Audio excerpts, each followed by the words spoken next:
നമസ്കാരം. സിറ്റി ന്യൂസിലേക്ക് സ്വാഗതം. മാങ്കടവ് ഗവൺമെന്റ് മാപ്പിള LP സ്കൂളിൽ വായനാ മാസാചരണത്തിന് തുടക്കമായി. RJ മുസാഫിർ പരിപാടി ഉദ്ഘാടനം ചെയ്തു. ചടങ്ങിൽ കഥാമൃതം, വിവിധ ക്ലബ്ബുകളുടെ പ്രവർത്തന ഉദ്ഘാടനം, ആദരവ്, ഉപഹാര സമർപ്പണം എന്നിവയും നടന്നു. അത്യാവശ്യം പ്രയാസം അനുഭവിക്കുന്ന ഒരു ഫാമിലിയാണ്.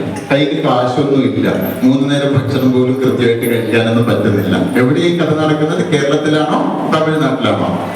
തമിഴ്നാട്ടിൽ. അതെ. അങ്ങനെ ഈ കുട്ടി എന്ത് ചെയ്യും? ന്യൂസ് പേപ്പർ വിറ്റ് നടക്കും അല്ലെ? സ്കൂളിൽ വന്നു കഴിഞ്ഞാൽ ഈ കുട്ടി വളരെ ക്വയറ്റാണ്. നിങ്ങളെ പോലെ ഒരുപാട് സംസാരിക്കുകയൊന്നും ചെയ്യില്ല, അനങ്ങാതെ മിണ്ടാതെ നിൽക്കുന്ന കുട്ടിയായിരുന്നു. പക്ഷെ ഈ കുട്ടിക്ക് ഭയങ്കര ക്യൂരിയോസിറ്റി ഉണ്ട്. ഓരോ കാര്യങ്ങളെ കുറിച്ചും കുട്ടി ഇങ്ങനെ ചോദ്യങ്ങൾ ചോദിച്ച് മനസ്സിലാക്കിക്കൊണ്ടേ. കഥകളിലൂടെ കുട്ടികളുടെ ഭാഷാപരമായ കഴിവുകൾ മികവുറ്റതാക്കി തീർക്കുവാനുള്ള പ്രത്യേക പദ്ധതിയായ കഥാമൃതവും വിവിധ ക്ലബ്ബുകളുടെ പ്രവർത്തനോദ്ഘാടനവും 2024-25 അധ്യയന വർഷത്തിൽ LSS കരസ്ഥമാക്കിയ ആയിഷ സന KA, അർവ NP എന്നിവർക്കുള്ള ഉപഹാര സമർപ്പണവും നടന്നു.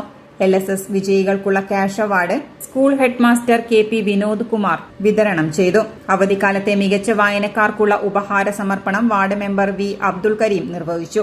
Pappinisseri BRC coordinator A Santhosh കഥയും വരയും അവതരിപ്പിച്ചു. ഞാൻ ചിത്രം വരക്കാൻ പോവുകയാണ്.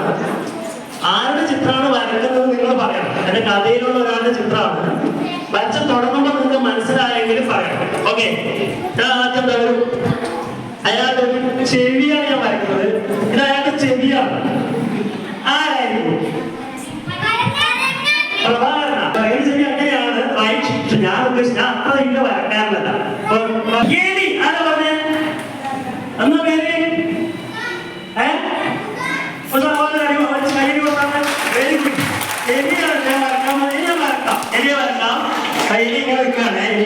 നോക്കിയിട്ടാ മാഷത്തിന്റെ വരക്കാനല്ല, എന്നാലും വരക്കാൻ ശ്രമിക്കാം.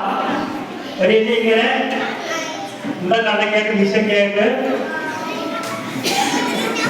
ഇങ്ങനെ ഇരിക്കാം, കുത്തിരിക്കാം. ആയിഷ സന വായനാ ദിന പ്രതിജ്ഞ ചൊല്ലിക്കൊടുത്തു.